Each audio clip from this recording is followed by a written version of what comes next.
How will projections handle the new baseball rules for 2023? What is a risky player? Should Freddie Freeman be a top 6 pick in drafts? Which first-round players will be overvalued? Well, we'll answer these questions and much, much more with special guests Derek Carty of Roto-Grinders and Tristan Cockcroft of ESPN. Live from the desert in Mesa, Arizona with a studio audience, it's our First Pitch Arizona live podcast. Beat the Shift is next.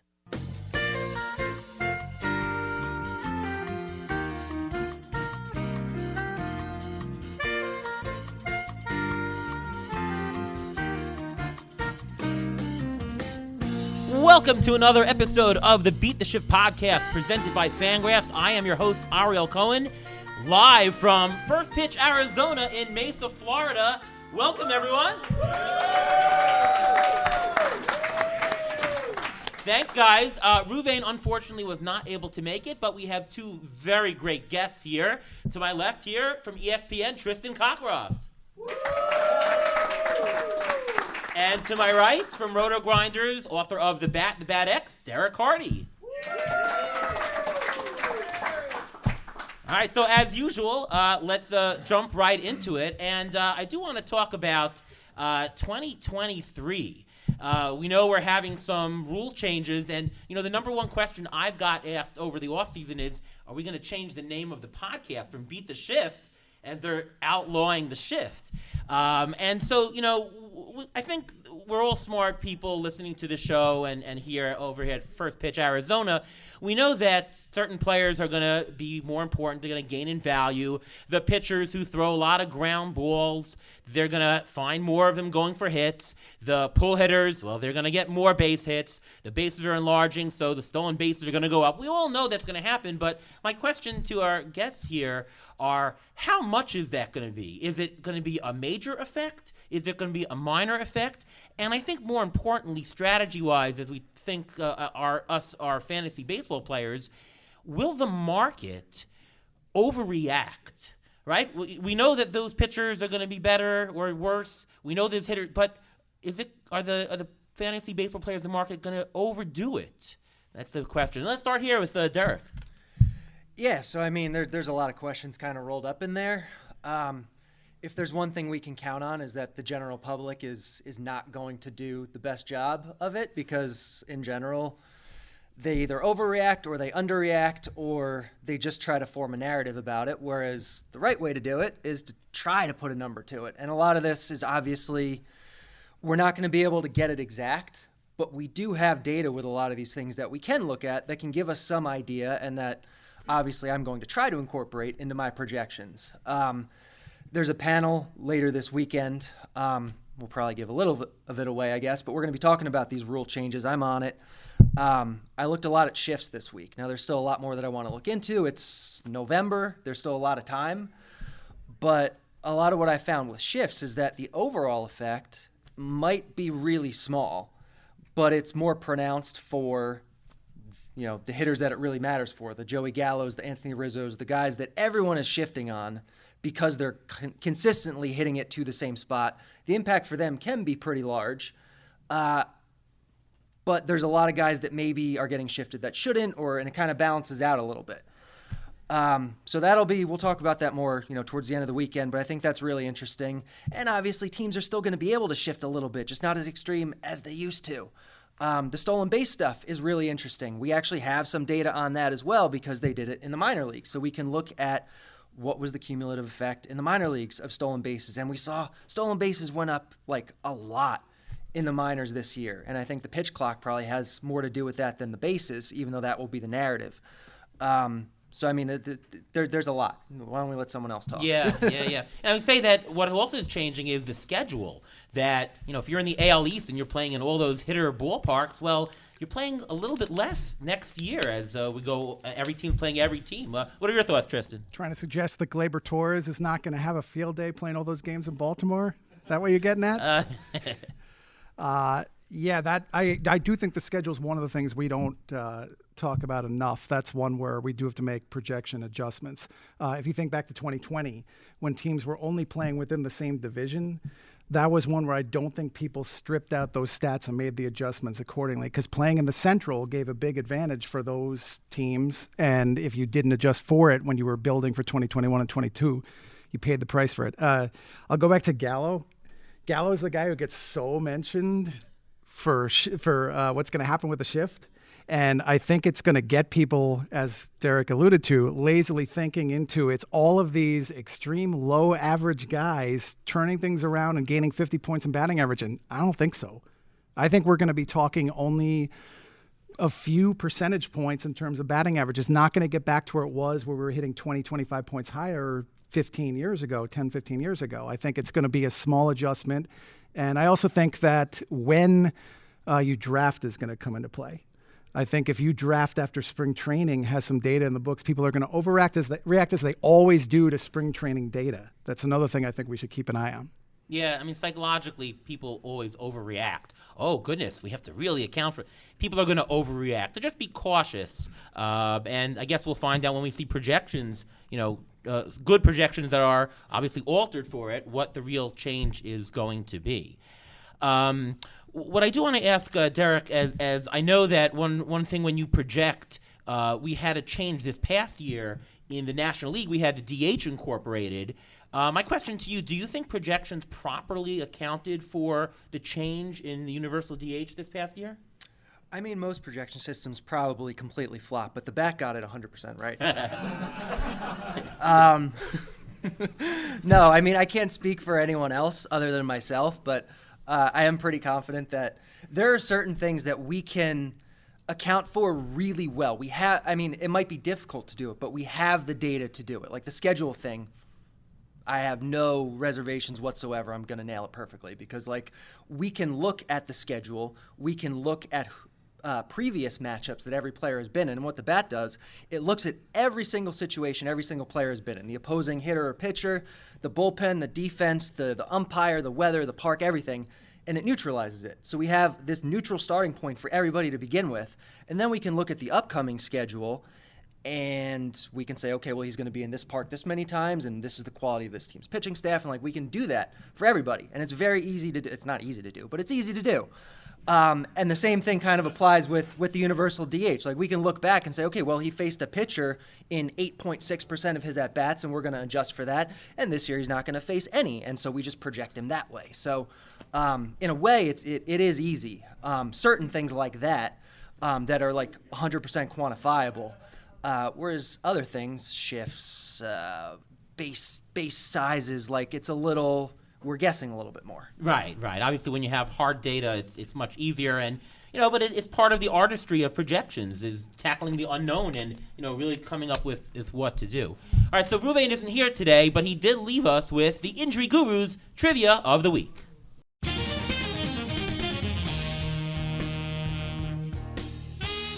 Hey there, this is the Injury Guru, Reuven Guy. On the Beat the Shift podcast, we are constantly talking about low-risk players. The players who could contribute value to as many rotisserie categories as possible. In 2022, there were 7 hitters that had 80 or more runs, 15 or more stolen bases, and a batting average over 275. Who were they?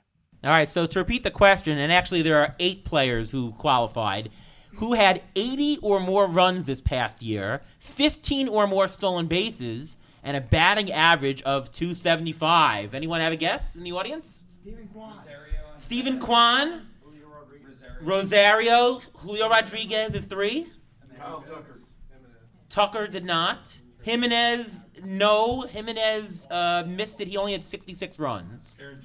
Aaron Judge, yes. That was easy. Yeah. Anyone? Rosario was said already. I'm in Rosario. Starling Marte missed it. He had 76 runs. Trey Turner, there you go. Nope, Noah Rosarina. No Adelise Garcia. Jose Ramirez, there you go. We're missing just a couple. Just 2, actually. Mookie Betts did not. Joey Gallo missed it by a wide margin. Good try, though. But once the shift is banned, he's got it. Yeah. You guys have a guess, by the way? Any of you guys have a guess on the panel? I looked at your list. So. Oh, okay. Jose Ramirez set already. All right. Cedric Mullins, nope, close though. Ohtani did not. No. Any last guesses? Dansby Swanson. There you go. One more. I'll give you a hint. He played tonight. What was that? He played tonight. Altuve is the last one. There you go. A couple of near misses just to announce. Mookie Betts missed it by 3 stolen bases. Freeman and Bichette missed it by just 2 stolen bases. Tommy Edman missed it. He only had 265 average. Lindor 270 average. We've mentioned Jimenez and Marte. They missed it just by a few runs.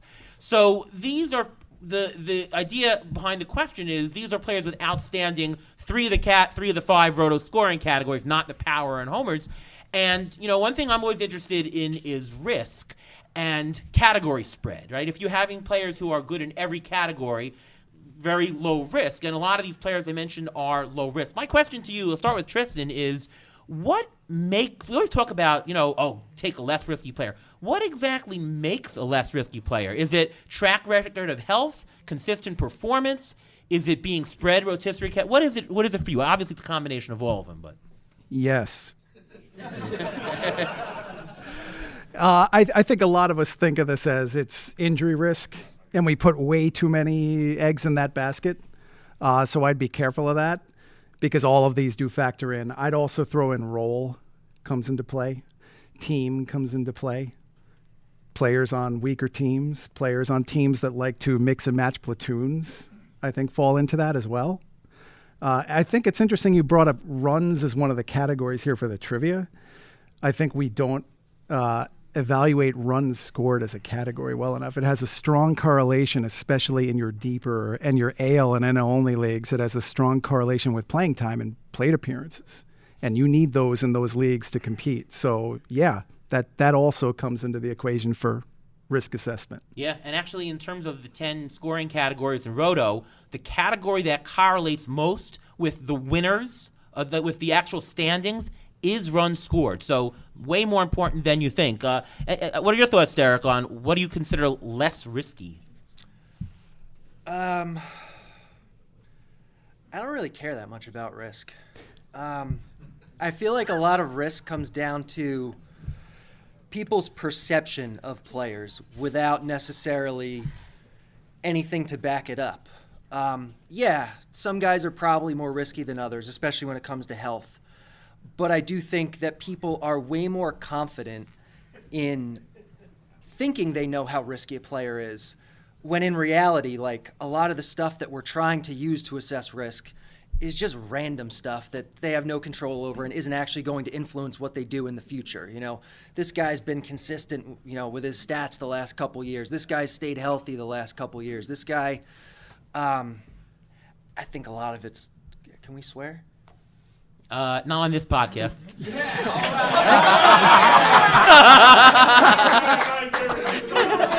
I think a lot of it's hooey.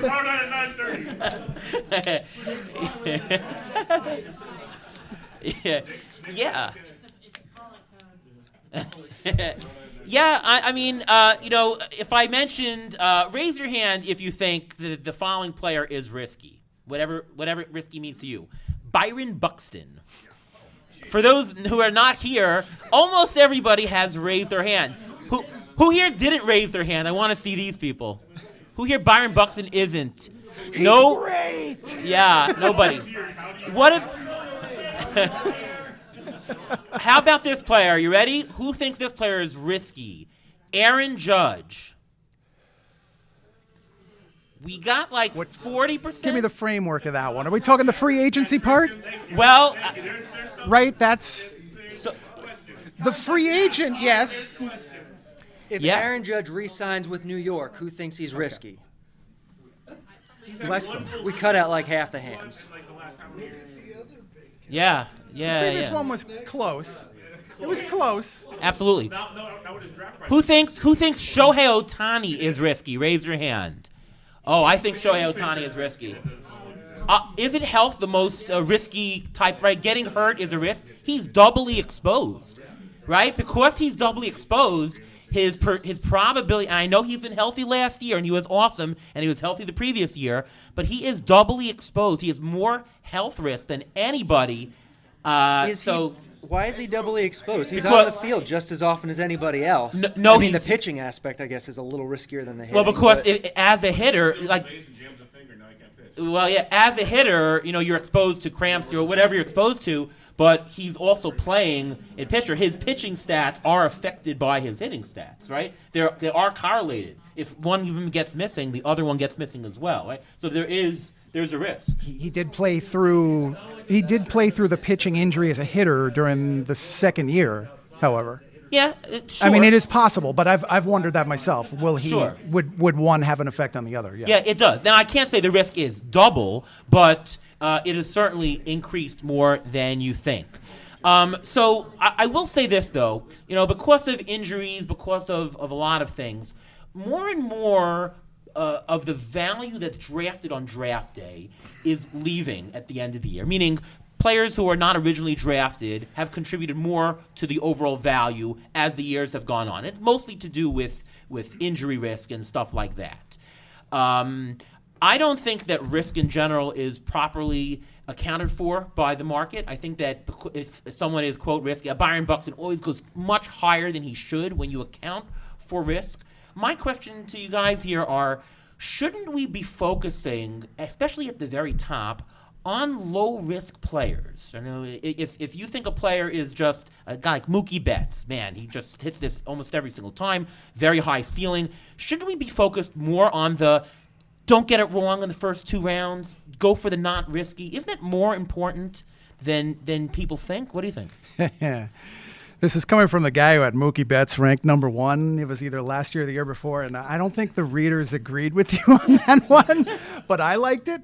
Yeah, I'm pretty big on return on investment in the first round and often the second and maybe the third as well. I think that with your earlier premium picks, and it depends on the depth of the league, just to be clear on that, there's a difference between the AL only 12 teamers and so for us, the 10-team ESPN standards, there's a huge difference between those two. But I would rather have a guy who gives me return on investment. So we've got one I know on the rundown who I'm big on that we'll get into.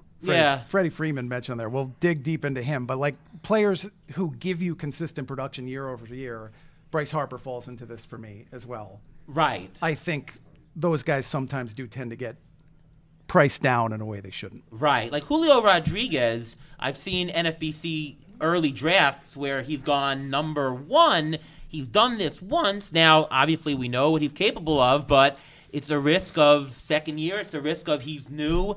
I don't know. Should he be drafted that high? How about you, Derek, who seems to poo-poo some of the, is there a risk in a player?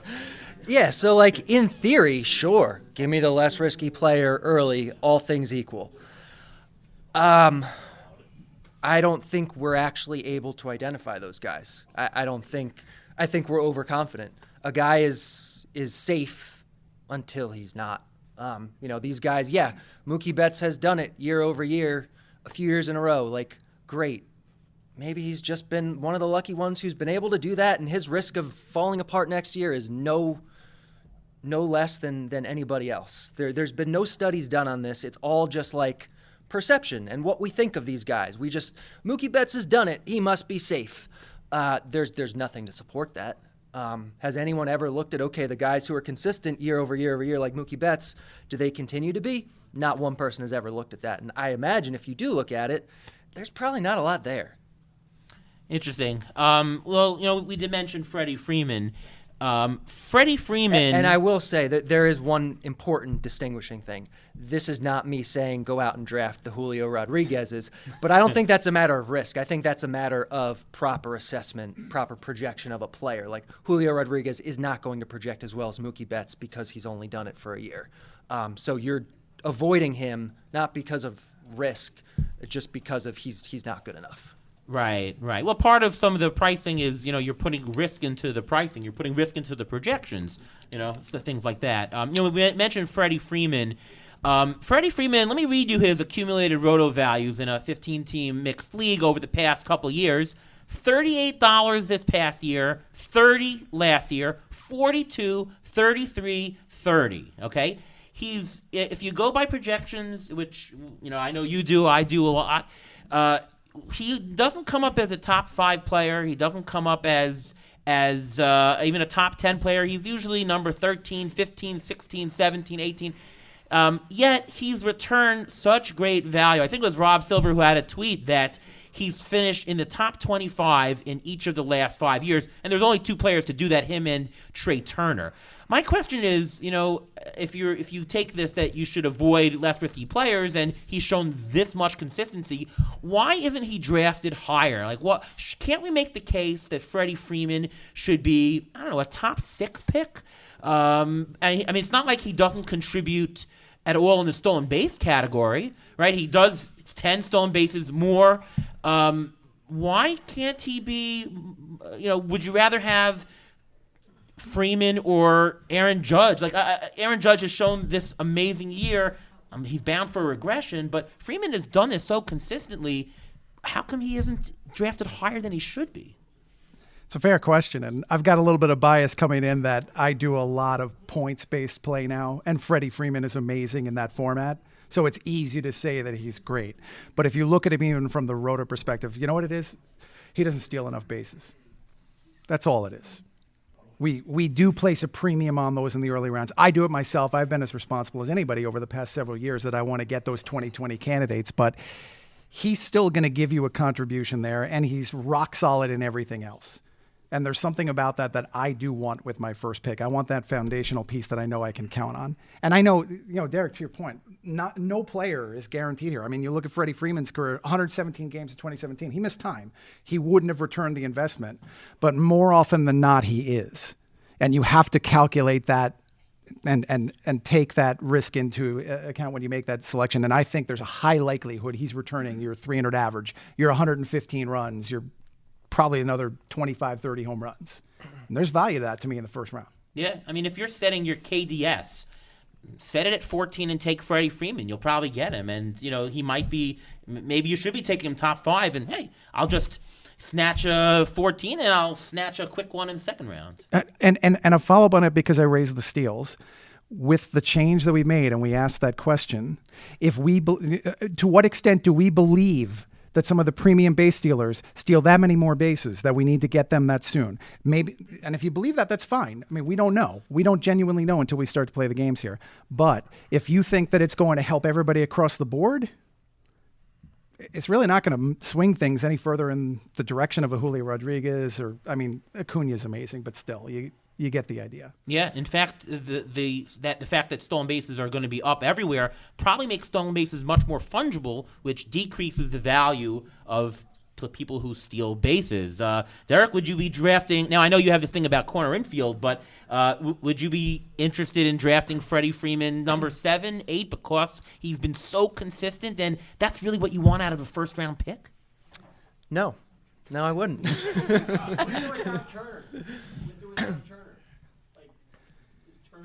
Turner there? Trey Turner? Yeah. Mm-hmm. Trey Turner is maybe. Right. Influences the lineup. Turner there? Yes. Yep. Projection's going That's to true. account for that. So if the projection likes him there, then sure, I'll take him. It's huge.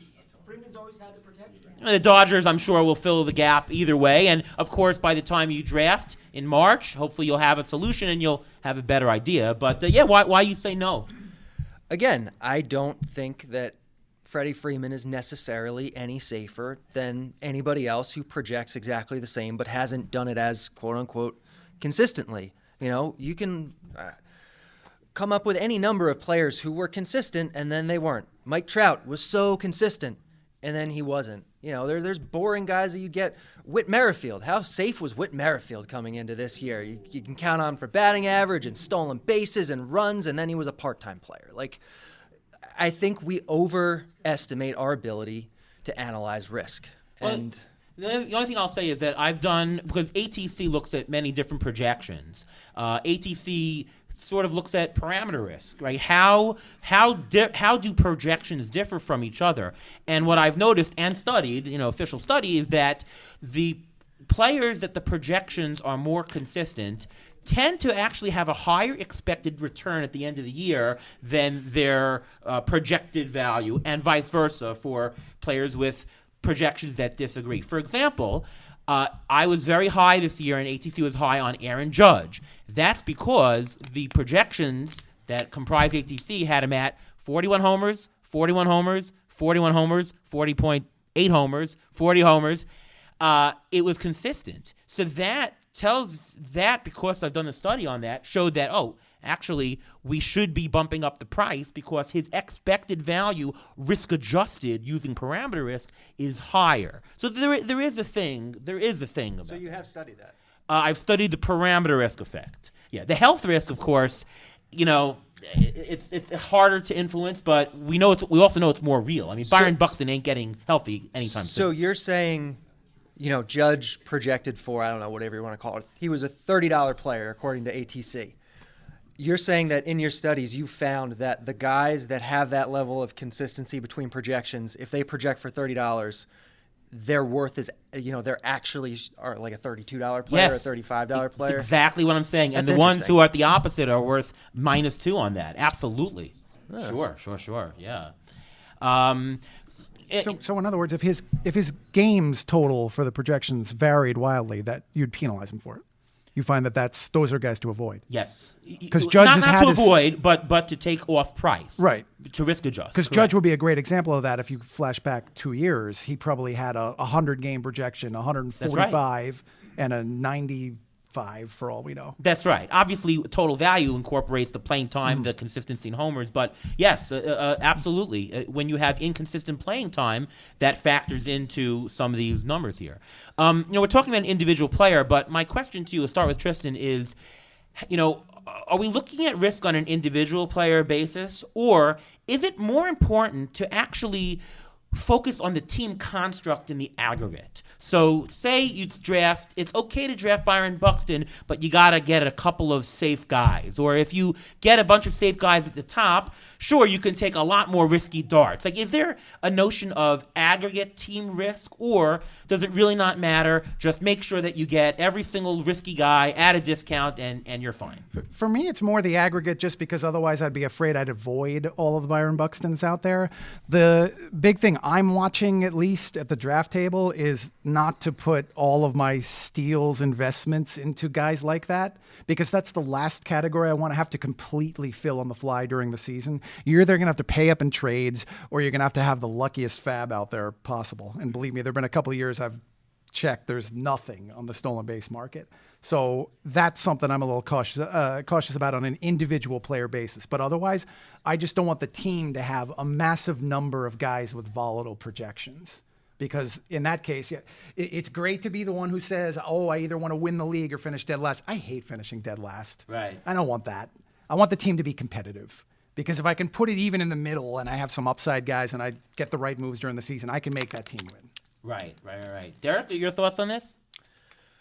Yeah, I mean, I do think there is a component to, strategically building your roster, depending on the type of format you're in, especially if you're in like an NFBC type of thing. Like, you might want, and I don't know if I necessarily call it risk so much as range of outcomes, where in a mixed, in a 12-team league, I'm not the guy that's out there overpaying for prospects. Like, you can draft Julio Rodriguez and Bobby Witt because half the time they're going to turn into Jared Kelenic anyway, more than half the time, like 90% of the time.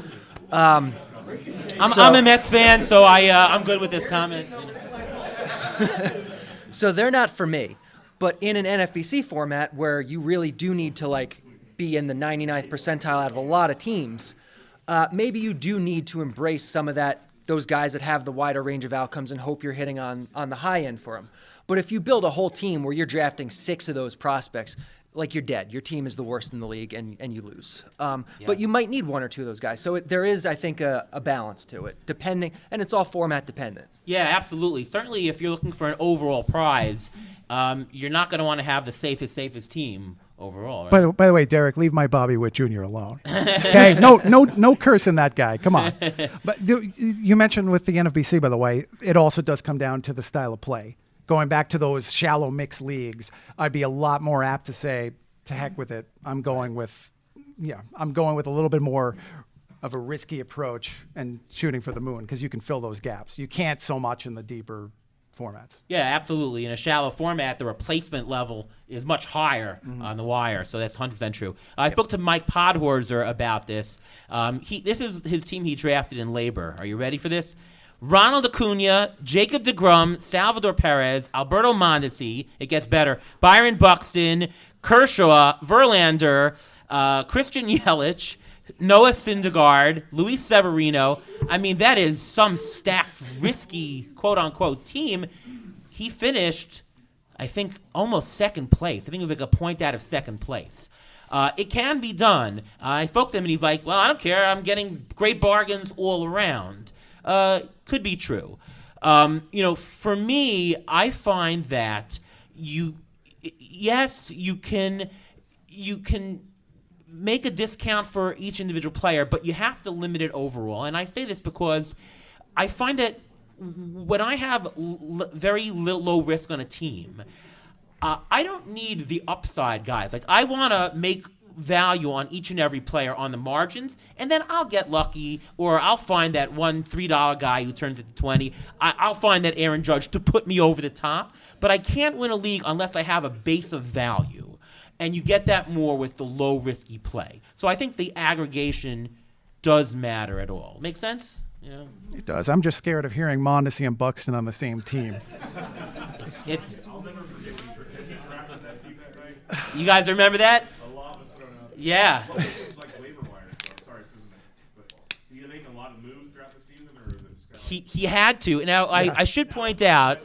Yeah. remember he drafted that night? Yes, I should point out that this was an IL league with IL spots. If you, Great for that team.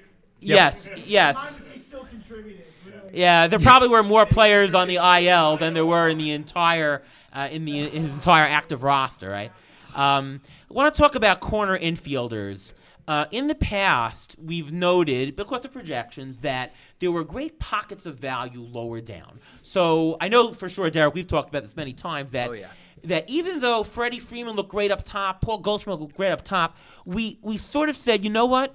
Sure, he looks like a good player, good value, but if we get that corner infielder up top, if we get two of them and we block our spots, we won't be able to get these tremendous corner infield bargains lower down.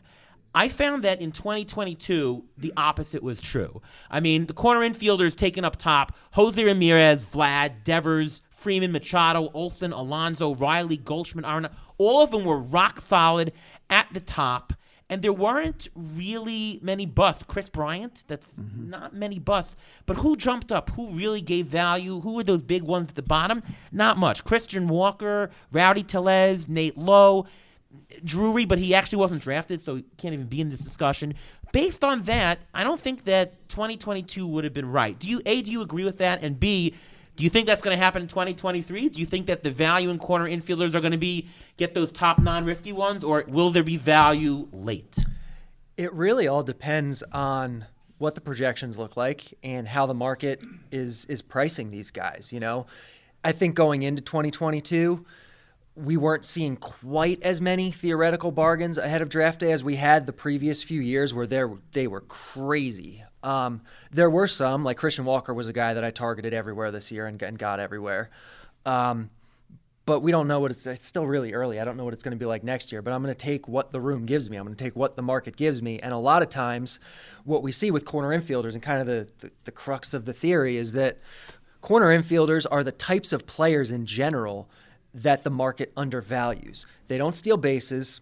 They're old. They're boring because they've moved off other positions. The guys playing first base are usually like in their 30s, but a lot of them still have really good skills.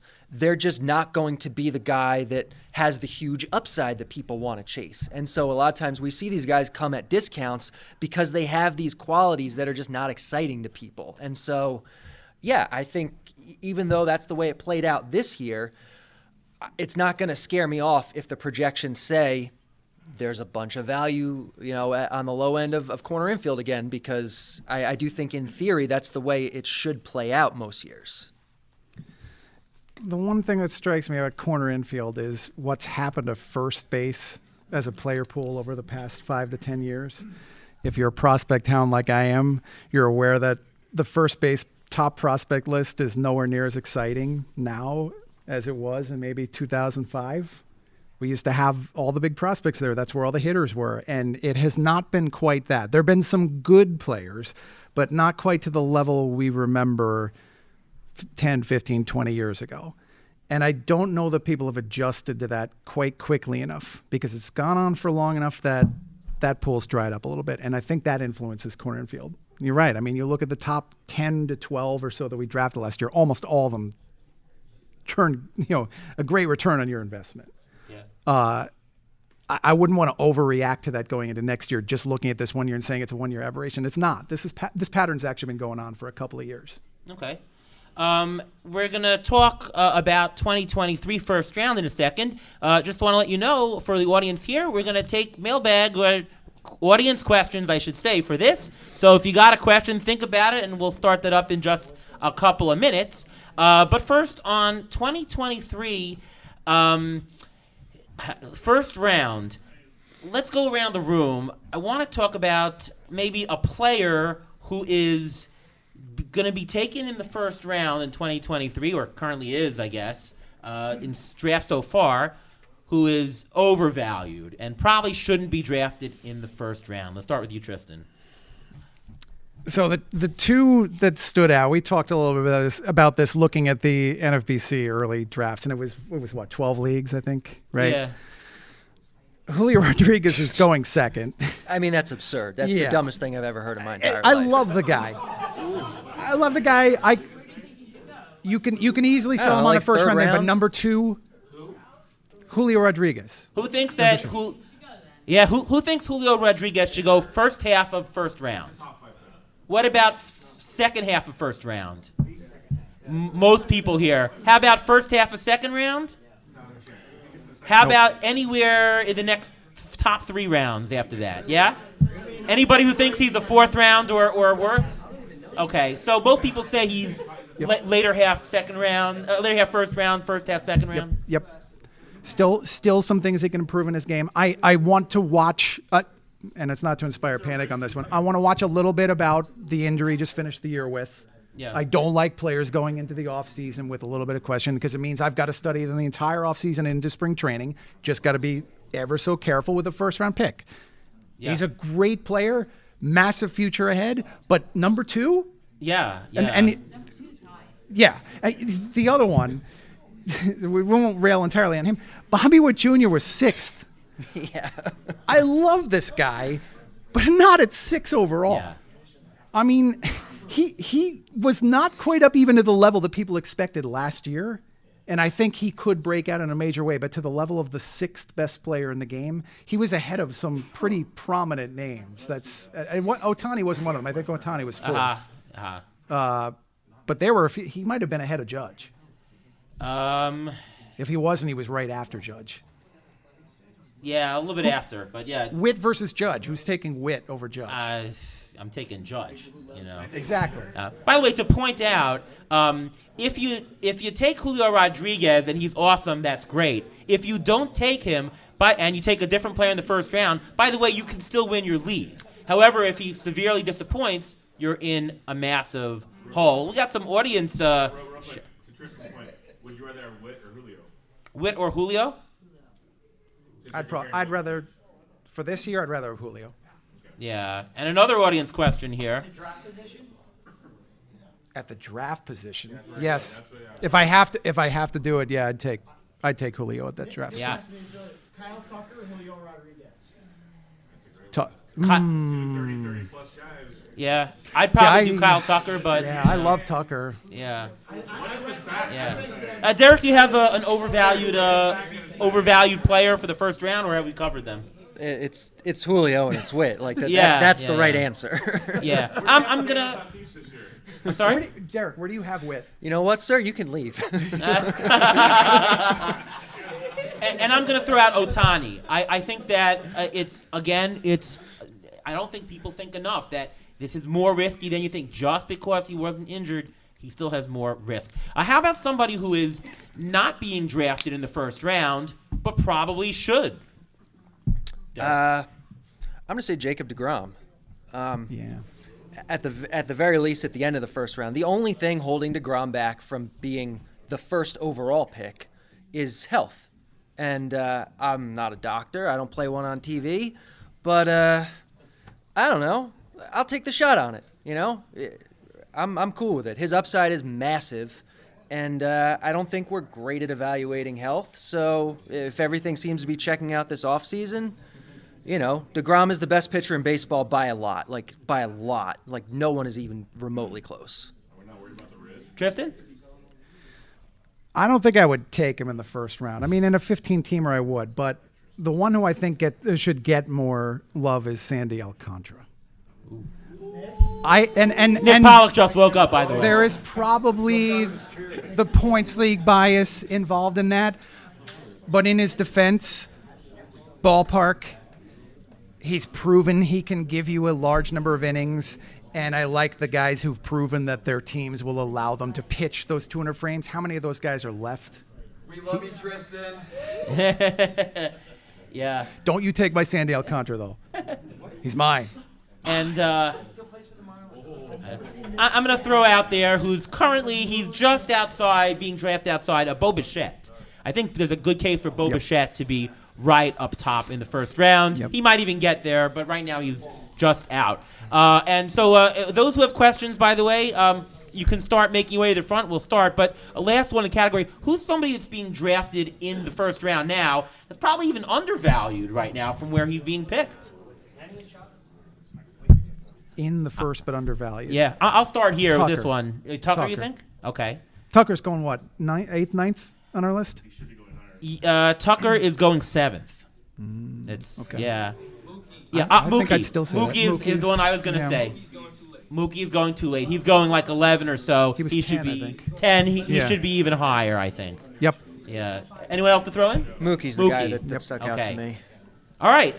If you guys have questions, Machado is maybe Machado could be an answer. He's also being drafted right outside. That's another one of the, if you want to go with the consistency guys, Yeah. Machado's got an outrageous level of consistency if you invest in that. Right.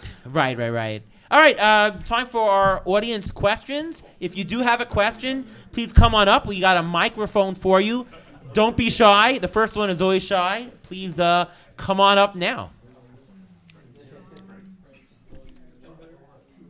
Audience questions. You're welcome to the mic. Yes, come on up. Oh, we got it. Here we go.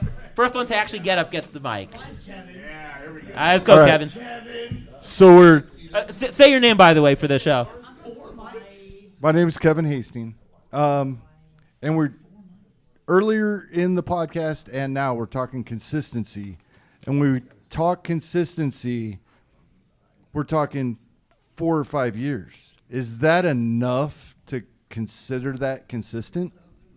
That's a good question. Is what time frame of consistency if we're evaluating consistency? It's almost as if it's completely arbitrary and everyone has their own opinion on it and it's not a real thing. There's a reason for the air quotes on Machado before. It's a little something, but that's not what should be driving your decisions fully. And I think it has to be, if you're not talking about a minimum of 3 years. And by the way, if we're talking about 3 years, 2020 is involved, and no thank you. So. Yeah, that's true. It makes it a little bit tough with the stub year of 2020 right in it, because that was sort of weird. And to be honest, 2021 as well, because you sort of had the half year then. Even now we had the lockout year, right? That was also, it makes the consistency level there. I mean, I think it also depends on the statistic. I think some statistics really converge a lot quicker than the others. Batting average, you probably need a much larger sample size. Maybe you need 3 or 4 years. Power probably converges in 2.5. Chris Davis is totally hitting 245 this year. Just book it. Yeah. Good question. Scott, you got a question? Say your name on the microphone if you don't mind. My name's Scott Chu. I'm very handsome, if you can't tell. How does the increase in stolen bases and particularly the increase in players who steal 10 to 20 bases change your approach for stolen bases going into 2023? Do you mean in regard to like the assumption that steals are going to go up because of the rule changes, or? Well, so steals did go up for 2022. Do you think that continues with the trend? Or, I mean, we've recently been seeing so many, there's been such a focus on the scarcity of stolen bases. Do you think that changes going forward with the rule changes and the increase in stolen bases in 2022? Yeah, so, I mean, a lot of times you see stolen bases fluctuate with run environment. Run environment was down this year, stolen bases up a little bit. I think really the main thing that's going to drive it next year, though, is these rule changes. I think the stolen bases in particular, I think we're going to see a wildly different environment for those next year. That's going to be the main thing here. And I haven't thought about how I'm going to approach stolen bases yet. I don't know what the projections are going to look like, but I do think we're going to see more of them. And it's going to be interesting. Any thoughts, Tristan? Yeah, I'd agree with that. I'm struggling with whether to heavily weight the speed demons and give them most of the increases or to spread it across the middle tier. So last year when steals went up, most of it was distributed across the 12 to 24 steal pool. The leaders didn't get much of an increase at all. We had 1 over 40. We've got 6 who are over 30, 12 that were over 25. So is it going to be evenly distributed across that group, or is it going to go to the quickest guys? It's hard for me to determine that right now. I hate to say it, that's one where I'd like to see a couple spring games because I don't think they mean a lot, but I just want to see whether teams bake that into their strategies then a little bit more. Yeah, I think that if you can get a hold of good soft information as to what the managers are going to do. Remember, it's also the pick-off rule that you can only pick off 3 times. Maybe that leads also. I think that will also contribute, yep. Yeah. I kind of think that there's going to be sort of more fungible players with stolen bases. And by the way, stolen bases have been up the last year. There's been an uptick. We're back at the levels of 2018 right now. There was 2,400 and change stolen bases this year. Back in 2018, there was 2,474. So we're back to that level. Like, it's been sliding, but now we're going up, and you're probably going to get a bounce anyway. So even before the rule changes, I would have said that speed is going to be a little bit more muted. The value of stolen bases, since there's going to be more in the aggregate, and I think spread around, are going to be there. Certainly, the value in stolen bases this year came from not from really high draft picks. Jorge Mateo, the guy on the Marlins, what's his name for a second? John Birdie. John Birdie, of course. Not Jazz. You no love for Jazz. Nah. Come on, he could steal some bases for you. I think he a gets lot- on base if he all can get the on time. Base, yeah. I think a lot of that comes down to, again, the market being overly confident in their ability to assess things. And we see it so much with speed because it's something that you really can visualize. This guy's fast. I know he's going to steal bases. And I think people really think, oh, this guy's definitely a 30 steal guy. This guy's definitely a 40 steal guy. And a lot of times we see with the big speedsters, like, they regress the same as anything else. Speed is noisy, even though people don't want to think it is. And so those big speedsters, you're not getting the stolen bases a lot of times that you think you're getting out of them. Yeah, and power is also going down. So some of the philosophy of teams to say, well, why try to steal a base because you run into an out where, if we're going to have an uptick in balls in play and more hits, there'll be less of the propensity to say don't steal. I think there's going to be pressure on more steals in general, which I think it's going to be all over the place, which will mute the steals. I want to make a quick poll because I'm curious. Sure. And we have another projection master who's pretending to be in the room right now, but not quite. How many people think there'll be a 60 steal guy this year? I do. I can't tell you who it is. I'm not going to project I actually anybody do for too. 60, Yeah, I don't know but who I'll it say is. someone will. Yeah. That's why I was curious. No? I think there'll be more 20 steal guys. Steal player, he played 100 games. Yeah, could see that too.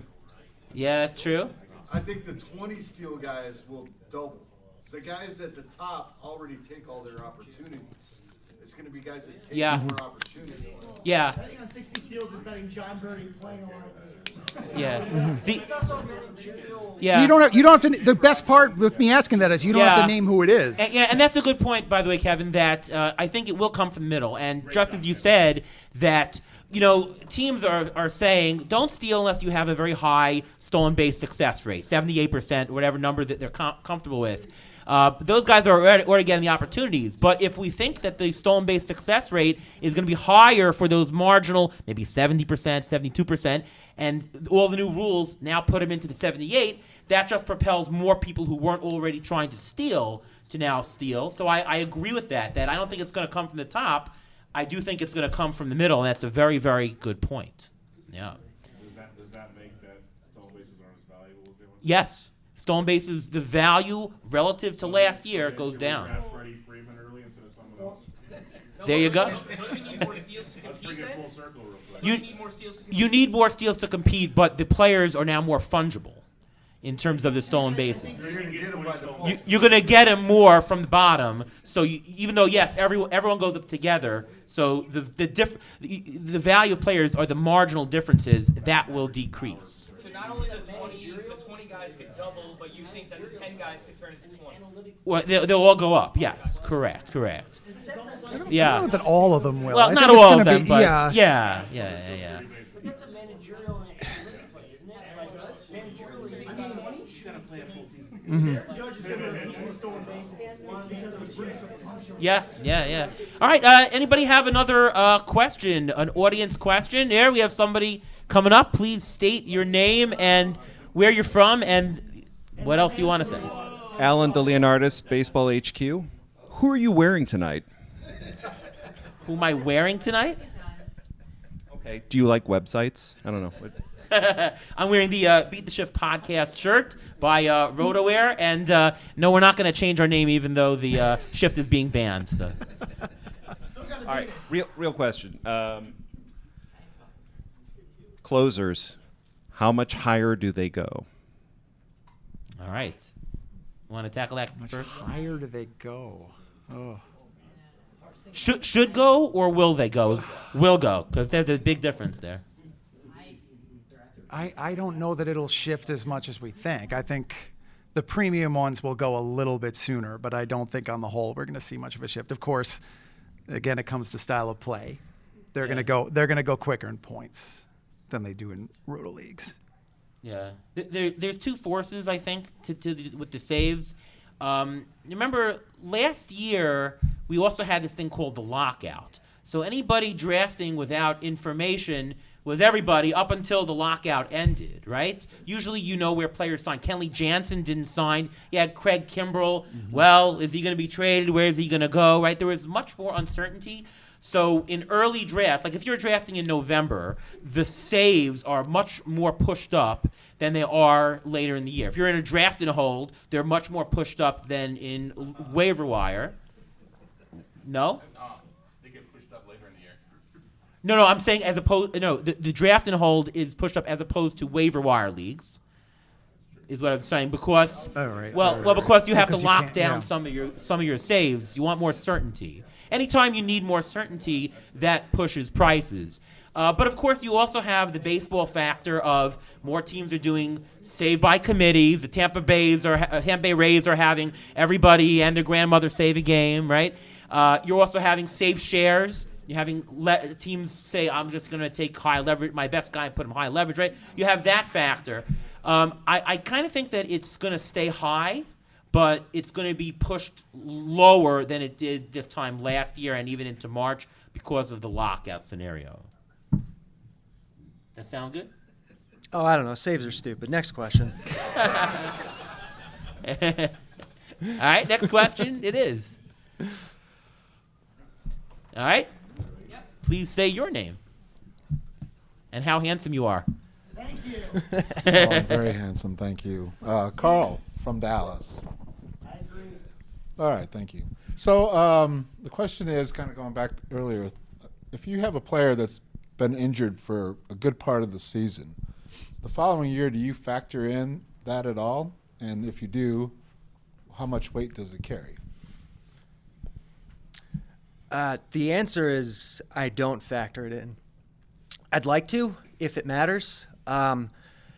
Injuries are very, very difficult to study. First, there's not really great databases of it, and then there's just the thing of, like, everything's different. Like, if you have an elbow injury, like, everyone has different physiology, everyone has different recovery time and conditioning, and, like, you don't know how it's going to affect everybody. You don't know the severity of. There's so many factors to account for.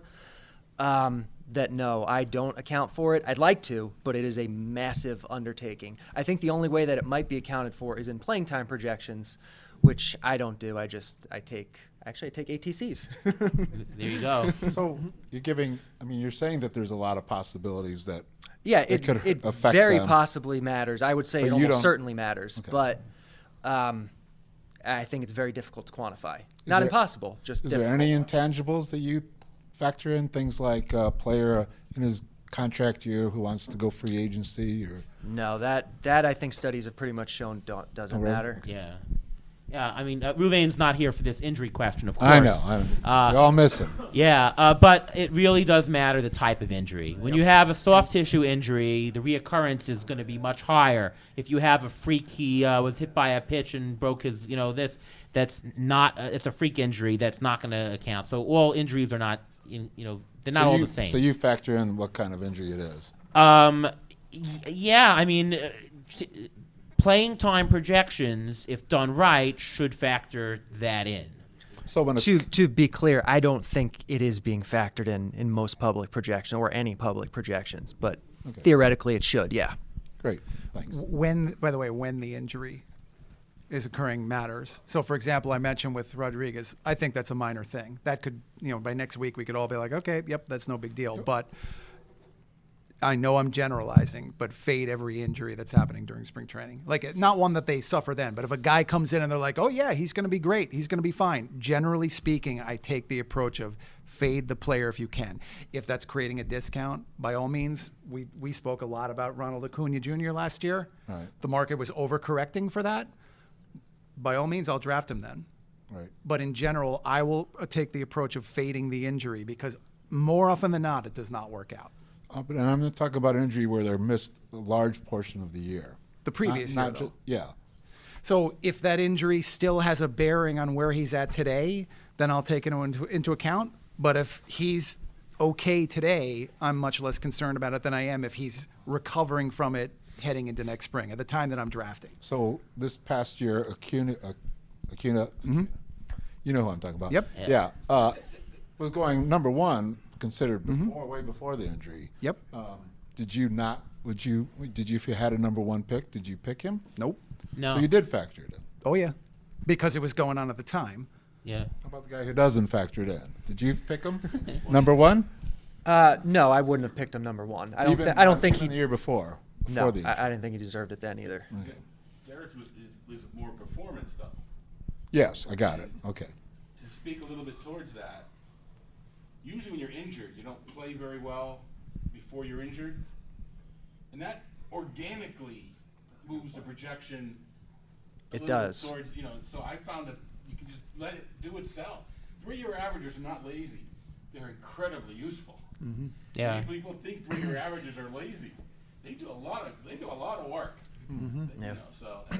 Yeah, I mean with Acuna also it was a leg injury, so you also have to figure that when he returns the first X in now this didn't happen. Acuna stole bases right away, but in general I would say for the first month or so probably a little bit less on the stolen bases, but yeah, your point is right. Okay. Yeah, Thanks. good. Any other questions from? Just a follow-up on that. Yeah, go ahead. Right into the mic is good. Name's Eric.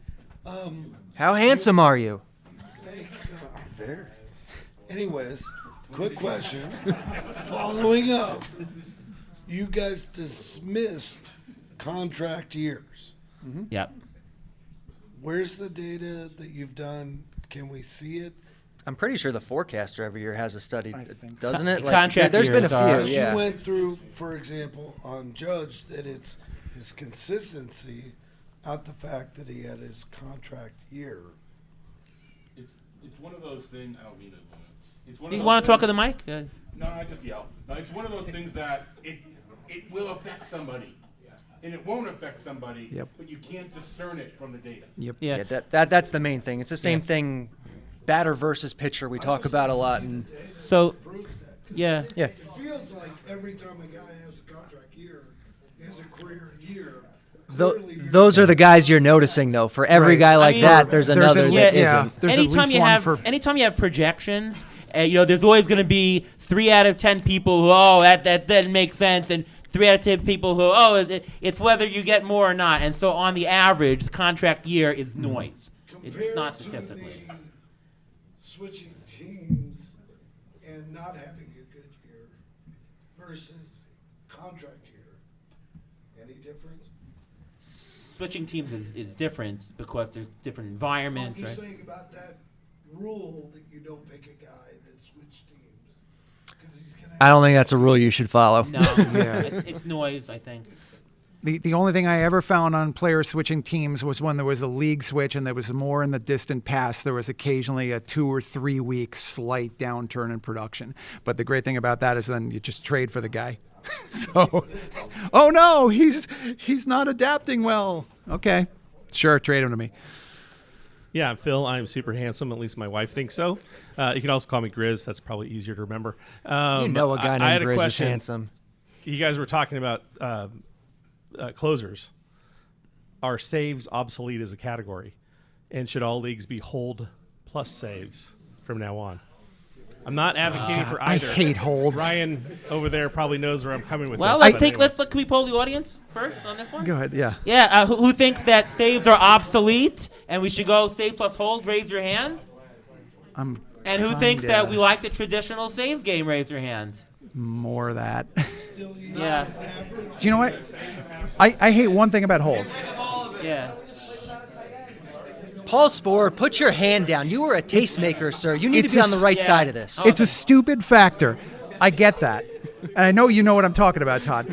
I hate that there is a different holds definition across different scoring systems. And until that changes, I will never get behind that stat. Like the David Robertson thing in either the wild card game or the division series, it was like 3 or 4 years ago, comes in the 4th inning and he got a hold in some sources and he didn't in the other. And until we clean that up, I don't feel comfortable with the stat.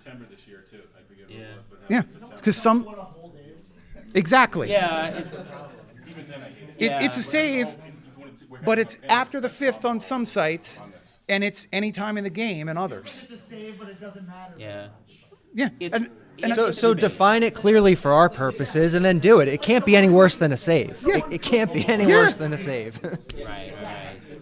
Yeah, it's a debate, and at first pitch we'll have more of a discussion. I could beat these categories to death, but it's like until we get better definitions of wins and holds and saves, frankly, we're at a little bit of a loss. We have to play with what we have. All right, I have a mailbag question in here, and whoever's next, come step forward for the next one. But mailbag question: who is a player that you might take in an auction that you wouldn't in a draft, or maybe a player type? Somebody that you would take in an auction, but you wouldn't take in a snake draft scenario. Interesting question. That's for us? Yeah. That's I guess catchers. The way I think about the way I think about anything is who am I going to take is dependent on price. So are there certain types of players that are going to be overpriced in one format relative to the other, and then that's my answer. Catchers, closers. They tend to have the widest variance I've seen. And I'm much more comfortable taking either of those in an auction format. Yeah. Some of the replacement level adjustment players, in auction, I'm more comfortable taking them because here's the problem with the difference between draft and auction, I think, is, if you take a top catcher, let's say you want to take JT Realmuto going next, okay? And you want to take him in the 3rd round. Is that a good buy or not? And the answer in a snake draft is it really depends on when the next couple of catchers take, because it's really about price difference. Are you getting a couple of rounds discount? If the next couple of catchers go round 4 or 5, I'll take Realmuto in the 3rd. That's much better relative to the catchers. But you can't really gauge it as well. In an auction, you can gauge it a lot better. If you pay attention to what the market is doing, you can see I think he's worth this. It is what he went for. I think this is what he's worth. This is what he went for. You can gauge what the market premium is better, and so you can make a better assessment of where the value lies on the scale. So I'd say catchers are a little bit easier to pick in an auction than a draft is what I would say for this. It's a good answer. Yeah. Any other questions? Some really good questions here. So I'm Rudy. I'm from Roto Prospects. I deal with prospects a lot and rookies. And looking at the rookie class we just had, so you were mentioning Bobby Witt and Julio Rodriguez. there's also Spencer Strider and Michael Harris, and they're MLB encouraging teams to bring guys up sooner now and get draft pick compensation for that. And we saw them hold Gunnar and Corbin Carroll under 130 at bats so they could stay rookie class. What do you think about how they are going to get pushed up maybe from the value that's been returning on some of these players that now that they're getting more of an opportunity? You're talking about Bobby Witt, Julio going so high. Are we going to see more people pushing for who's the next Strider, who's the next Michael Harris? And who are some of those guys that maybe you guys are looking at starting to push up for 2023? I mean, playing time, because they're being played more because of the new rules, the new collective bargaining agreement, certainly makes them more valuable in general, right? They're getting more playing time. You also have the fact that there was no minor league season in the COVID year, so there's a little bit of a bottleneck of some of these guys coming up. So you saw a lot together. So the answer in general is yes, it'll be pushed up. Any thoughts on any specific players? No, I don't care about prospects. That's no. I'm a projection guy. Everyone knows projections are usually down on prospects, and I'm fine to play into that. But it's wild to me because prospects get pushed up so much in drafts to begin with that if they're going to start getting pushed up more, it's great. I want to find an upside guy. I want to find the Julio Rodriguez, but so many of them flop that in terms of pure value, they're generally very bad picks. But if you need to play for upside, then, whatever. I don't care. Prospects suck. I'm curious. No, it's a good question because I'm curious whether I mean I know you're a prospect guy. I'm totally joking. All right, no the Gunnar question. I'm curious whether people are going to start pushing up the prospect market based on those late season call-ups because that was uncommon. That changed as a direct result of the rule. But not only the prospects like that are the obvious top 5, top 10 prospects that are going to get tons of playing time, but who. People want to know who the next Michael Harris and who the next Strider are. As Tristan knows, I won a league with him in it this year because they got Strider and Harris. So you beat Tristan in the league. You want me to say that Kyle Harrison I was going to say, is that why you came up with the question? I will give you this. Harrison will probably make an impact this year. But my guy's still Grayson Rodriguez. But I'm trying to find – so maybe those guys, though, are super late. They're – in-season pickups, or you saw them in April or May start to do something or maybe get called up and pouncing then. But so knowing who those guys are now, but still maybe we should be taking more of those type of risks at the very end of drafts. Depends on how late. I mean, if I'm going to take a prospect, I definitely prefer to take a guy like that where the cost is very low. You can replace them a lot easier than if you're trying to take Jared Kelenic in the 4th round or whatever people were doing with him. Yeah, I was about to make that point. Now, see, it's called return on investment. I draft based on return on investment, okay? There's 2 things that can make a return on investment really good. One is a big return. The other is a low investment. So by definition, if you want to take those shots at the prospects and the investment is very low, by all means, because they have the possibility, and if they don't, you throw them away and you pick up somebody else. But in general, the prospect class as a whole is a poor investment if you're going to spend real dollars on it. For every one, oh my God, Julio Rodriguez was awesome, this guy failed, that guy failed, right? In some years it's better than others. You had Bobby Witt this year, was great, right? But in general, it's a failing class on a return on investment How about perspective. in the $1 investments? The super late draft picks, the super cheap. Yeah, those are great. We do them all the time. If $1 late in draft, sure, go ahead. Especially if you think that they're going to get more playing time right away. Those are always the best. Playing time is king, of course. All right, any last questions before we wrap up the Beat the Shift podcast? Would anybody like to tell us how handsome we are? All right. Last question here. I'm Michael. To Derek, before when you said you don't believe in risk, and you were talking about parameter risk, I just wanted to, an example of 2 players over maybe a 5-year sample who have accumulated the same amount of auction value in dollars over that time, but player A's standard deviation year over year is double that of player B. Is that risk? Or you've used the term range of outcomes. Is he prone to higher variance? How would you describe that, and what's the difference between those terms? A lot of math there. So I have. It's a good question. The variance guy has double the value of the consistent one? Okay. Yeah. Okay. So Yeah, okay. he's saying they've done the same thing on average, but one has done it consistently and the other has been kind of up and down with it. Yeah. Yeah. So I have spoken a little hyperbolically. It's not like I don't believe in risk. I just think that it's like way overblown. In that case, personally, I'm going to treat them exactly the same. Everything else equal. I don't believe that the consistent guy is necessarily more consistent. I think he's been more consistent in the past. I don't think that's necessarily predictive of future consistency. So I'll answer this question with something we talked about last year on the show right here. Take a guy, let's say there's a closer, really top closer, free agent, hasn't signed yet on a team, and let's say you play in an American League only mono league. He could either be a $20 player or he could be a $0 player. The answer is, what do you buy him for? The answer is, if you say $10, you're not accounting for the variance. You actually have to take another 25% haircut.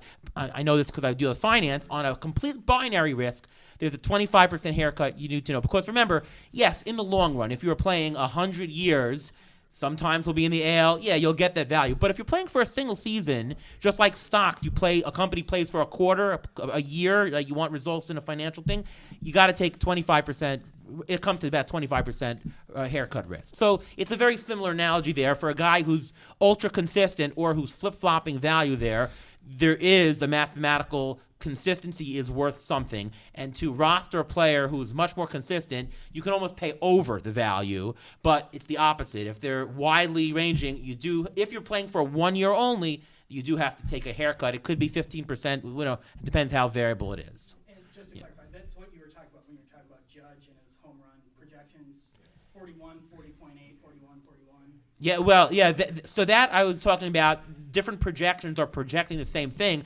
That is extremely small difference between projections, and I've shown that consistency between projections is a positive in expected value, meaning if he was a $30 player projected on average, he actually, at the end of the year, probably like a $32 player by history. Yeah. So when do any of you take Byron Buxton in a 5 outfield league? Never. Yes. I'll take him. Yeah, but like when? Right? Like when? Oh, wait. I mean, no. I don't know when the projection says I should. Yeah, I mean, to what I do is I come up with a risk-adjusted price. His expected projections, and by the way, the projections include the baked-in playing time that he's going to miss, right? Yeah. You know he's going to miss it, and it's baked in, but then there's the discount of the associated risk. So I risk-adjust, I take the haircut, and whatever round that falls. For me, it was about the 5th round. I got him in Raz Slam this year. I thought I would never buy Buxton whatsoever. I got him in Raz Slam because the price was worth it. Mondesi one year, I always think, he was $17 in an auction one year. Man, at that price, I calculated it's right. It really depends on the actual thing. Last follow-up? Specifically, you say when the projection says you would. That projection is going to be based on playing time, which you get from somewhere else. So is there any gray area where you personally say he's going to play less or play more? Yeah, playing time is one of the biggest, I don't know what you want to call it, soft areas of projections. I'm not going to stand behind a playing time projection. If you think a guy's going to play more, you have insight into his role or his team, or great, adjust the playing time. That's the thing that I think people should be adjusting more than anything else in a projection is the playing time component. Yeah. Fully agreed on that. Yep. Yeah. All right. Well, that about wraps up the show. I do want to thank our guest. First of all, I want to thank the audience for coming. Let's hear it.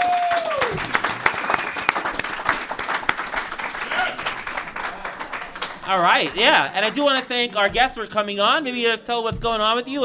Tristan Cockcroft from ESPN. Yeah. Already had the ranks up for this year. So, oh, wow. Yep. Way too early, as we call them. Check them out. Always really great stuff by Tristan over at ESPN. And Derek Carty? Yeah, I'm on Twitter at Derek Carty. I make the bat projection system. You can find it at Fangraphs for season long, at Roto Grinders for DFS, at EV Analytics for sports betting. It's pretty good. Yep, and I'm Ariel Cohen. You can see my work over at Fangraphs. I'm on Twitter at ATCNY. And, of course, you can listen to us on the Beat the Shift podcast right here on this feed, which you're currently listening to right now. All right. Well, again, thanks so much for everyone. Thanks for Arizona. Thank you for Baseball HQ for hosting this podcast. And for the rest of you here, see you next time.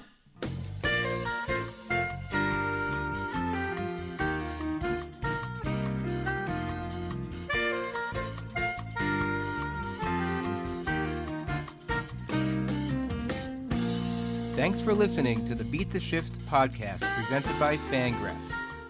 Follow us on Twitter at beat_shift_pod.